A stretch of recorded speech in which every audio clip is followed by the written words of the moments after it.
week. Just what did you like about his performance and what he did?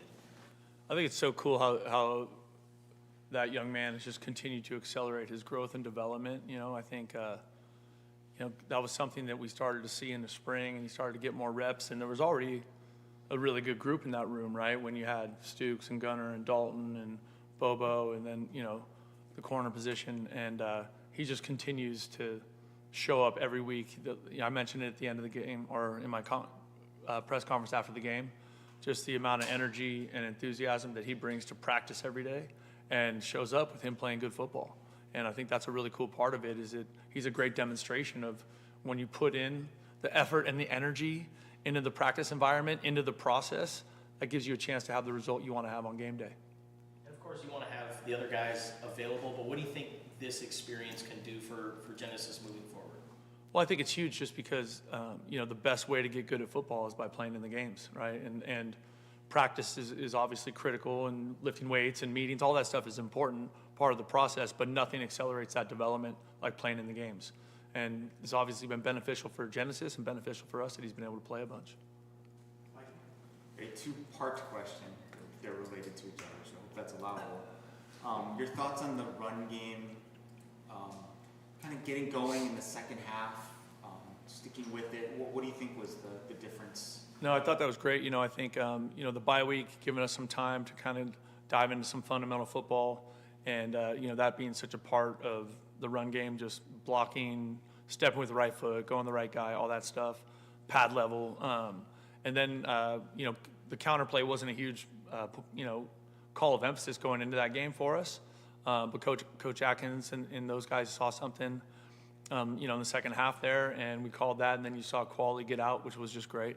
So, I think that was really encouraging. Quality, I think, was almost 10 yards to carry, 9.7 or something, which is just an awesome day. And we need that kind of production from him and from Ked, if we're going to, continue to get better and continue to kind of for that run game to show up in a positive way.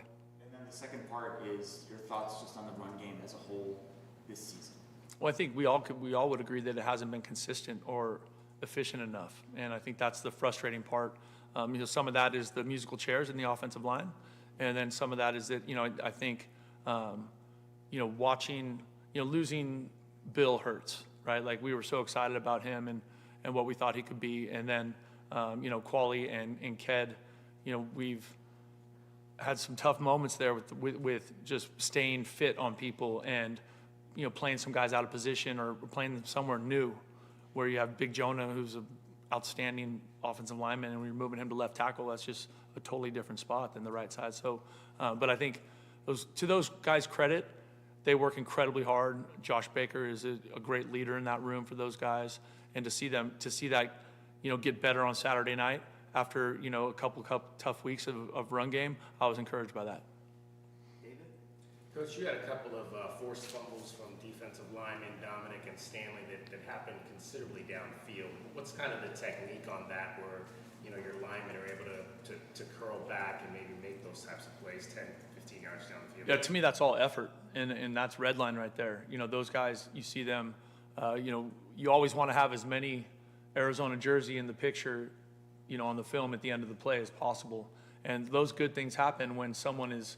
The first tackler is there and has secured the tackle, and then everybody else is, busting their tail to get there and hopefully create something like that. So I thought that was an awesome picture of that. I thought our defense played with outstanding effort all night. That was exciting. You emphasized after the game that you wanted your defense to have the appearance that they were playing harder. Did you feel like you weren't seeing that before? I think you can always, that's such a that standard is such a movable goal line, you know what I mean? You're always trying to elevate how hard you play, because I think that's one of those things that can be an equalizer if the talent's offset, or if you're playing, a team that's better than you or somebody on the road, stuff like that. And so just always demanding great effort from our team is going to be an absolute staple of what we do. Jenna? Two questions. One, what stands out to you about TCU? I know it's early in the week, but... Well, I think, they're obviously a team that has been up and down, but it seems like they're playing good football. They're coming off a bye, which I think will be helpful for them. They've got really good athletic group on defense that runs to the ball, And I think that, you know, when you're looking at that kind of like speed, that's something that you're always considering. You know, how are we going to handle that?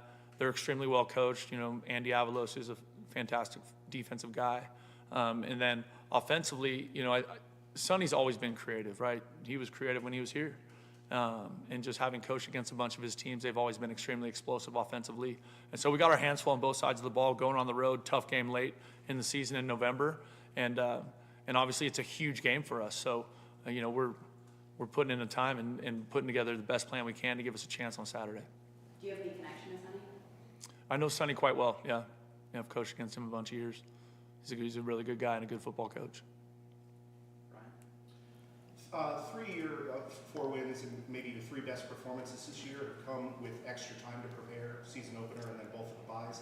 Is there a way that you can condense the best parts of the preparation from those into the week and have the same kind of lead up? We certainly hope so. You're always trying to maximize the time spent, the rest and recovery with your team. You know, those are conversations with our training staff, with our strength and conditioning staff, trying to make sure we're practicing the right way that gives us the best chance to be as fresh as we can possibly be by game day. You know, but I do think there is some benefit of the bye just because you do have a little bit of extra time. And so trying to find the right pace that way with your meetings and all that stuff and still play by the rules. Justin? So you made a change on the offensive line, Joey Capra at right tackle. After watching the film, what was your assessment of him and how the O-line did collectively? I thought Joey really gave us something in there. You know, I know it's hard because he's playing a little bit out of position, but this is a young man that joined us, I think, August 5th, and, you know, out of the transfer portal, and to see him contributing in a meaningful way is just awesome. And he is one of those guys that loves coming to work every day, loves being a part of the team. The guys on the team really like him. He's just a really good dude, really great energy. And I think he could just continue to work, right? Because when we started, he was just learning everything for the first time in training camp. And so he's played a bunch of different spots in the O-line, from center to guard to tackle now. And we felt like he gave us a little bit of stability there. Noah Fafita got that time to throw under 3 seconds this last game, first time since the opener. What do you think enabled him to do that? I think it's a combination of things. I think it's, you know, us, you know, we've been really diligent the last couple of weeks of just kind of putting him on a clock every play and giving him that feedback in practice, like in the moment, so that he's understanding, okay, that got out in 1.8, that got out in 3.2, whatever it is. I think that's been helpful. And then I think also we were a little bit more consistent up front. And so finding creative ways to either add people to the protection or add people to the concept where the ball has to get out fast is what we're trying to do. Coach, how have you evaluated this wide receiver group in terms of blocking? I mean, we see some great plays like when T-Mac swings down the field on the Connolly and gets in front there at the end. But then we see plays like Jeremiah Patterson on that edge pass that didn't even connect with his defender to try to stop the play. How have you graded that overall? Well, I think just in that moment that Jeremiah has to be a little bit better. You know, I think on the play you're talking about, the corner triggered really hard and inside, and his eyes were, you know, he's watching the ball, and so he's got to see both those things as he's standing there, the ball and the guy he's trying to block. It's not easy, haven't had to do that before. Those perimeter blocks, and lots of times, you know, you end up having a physical mismatch. Now, not on that because he was on a corner, but lots of times we're asking JP or a lot of those guys to block linebackers and safeties where they're giving up 10, 20, 30 pounds, you know. So, you know, really the biggest thing there is just him being a little bit more patient and being able to see both, because sometimes what happens in those moments is once the ball's snapped, the receiver is too aggressive. And what happens on the perimeter is you just can't get beat fast. You can get beat slow as long as you get in the way and give the ball a chance to get past your block. Justin? What did you make Quali's touchdown run, T-Mac sprinting up the field to try and get that block? And with that, what did you think just about the overall effort from the team considering? I thought it was great, and that was one of the things that we went into that game that was definitely, you know, I mentioned it earlier, was just a standard for us that we wanted to put on that tape after and feel great about how hard we played, and I think we can say that. Now, are there moments in there where I wish this guy or that guy played harder? Sure, that's every game. Like, nobody has a perfect effort game, but if we'll continue to push that and drive that, and the players will hold each other accountable to that high standard, then we will continue to get better. If If you looked at Owen Goss against Kansas State and then looked at him against Houston, like almost totally different player over that time, he almost matched Genesis in terms of his statistical output. How has he been able to improve so Well, I much? think those reps are helping him, right? And the transition from where he came to this is a jump. You know what I mean? And I think that's just part of it. And I mentioned it with Genesis, and it's been the same for Owen.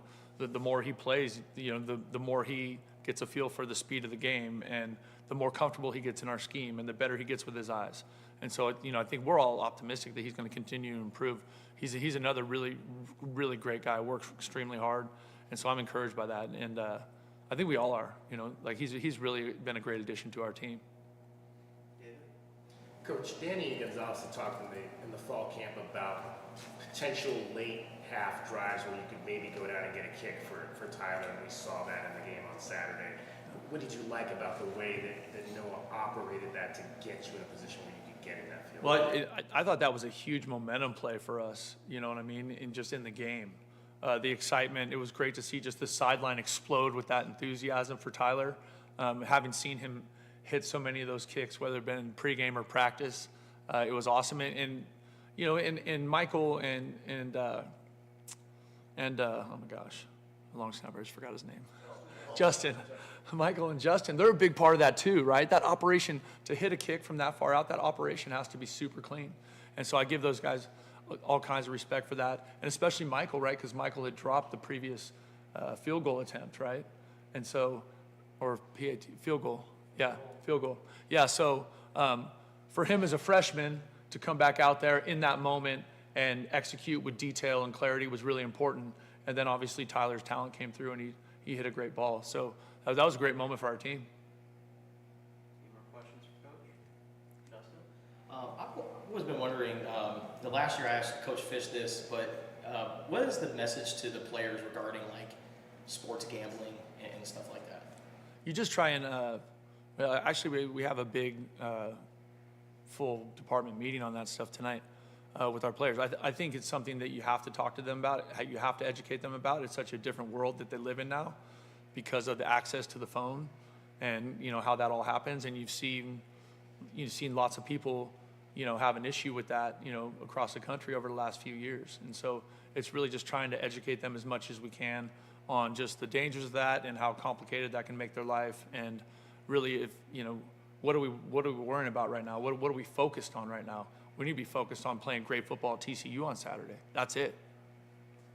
Last question of mine. Chris Hunter had another good game, showed maybe a part of his game that we hadn't seen that much, the running after the catch. What accounts for his development into a starter and someone that you guys are depending on quite a bit now? Well, I think that's the development piece is that's what it is, right? He hadn't played at all before this year, really. And so, and the acceleration of that by him playing more in the games is that you're starting to see his development accelerate, kind of what we were talking about with Genesis or Owen. And so I think Chris is one of those players that he's consistently and really hard worker in practice. He is full speed all the time. So he's getting all those reps where he's transitioning those breaks full speed, and he's running those routes and those screens and all the things we ask him to do full speed. And then you see his confidence growing with the success he's had in game, which is, you start to build that confidence in the practice environment, right? And then you get chances to test it on game day. And, the more he plays, the more consistent that has become. And so I think we can all be really excited about Chris Hunter. All right, that's our time. Thank you all. Thank you.